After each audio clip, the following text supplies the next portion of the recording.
The idea of an IPO of a football team, there are ownership structures out there that would hint to this being possible. The Packers, for example, has more public ownership. It's not like listed on the New York Stock Exchange. But do you think that you might see some in the near future? What type of time horizon do you expect that to start happening? You're going to see it next. There's no other way around it. I mean, how many billionaires are there out there who are willing to mark up a private equity fund's investment? So, you'll have these 6 or 10 funds. They'll put each sort of $500 million, say, in per team. That will help fund new stadiums, practice facilities, guaranteed contracts like the one Watson got with the Browns. They had to put $240 million in escrow. If 95% of your net worth is tied up in your team ownership and it's a liquid, how do you fund the evolution of the business? So, the private equity funds were a natural next step, and the way they'll get out of these deals, I think, will be through the public markets, which, as I said, earlier, I think is a really good thing in some respects.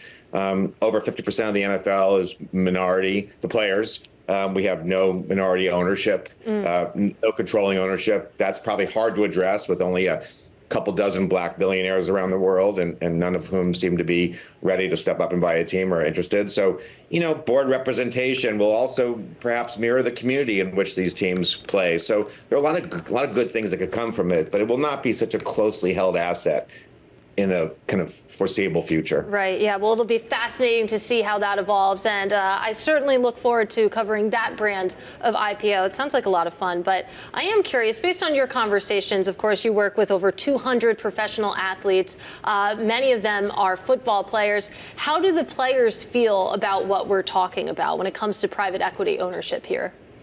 Well, what's interesting is put private equity aside. Over the 6 years I've been doing this, we've advised over a dozen players on buying stakes in soccer teams, in different leagues, in women's leagues, in sports that are kind of adjacent to the NFL, with the idea in some cases of learning how to be an owner. So down the road, they can actually step up and be owners themselves.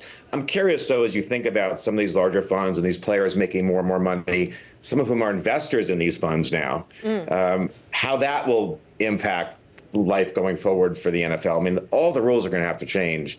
It's conceivable that if an NFL quarterback plays until his 40s and has made $500 million, $750 million in the field, that some of that money will be put into private equity funds, either through our deals or directly into the funds. And those funds will then be owning teams, perhaps teams they're playing against. So just like gambling has caused a lot of chaos in the NFL, for sure, this is going to cause chaos too. But at the end of the day, these assets are just too valuable to be owned by one person. And it's just a natural, course of evolution for the league.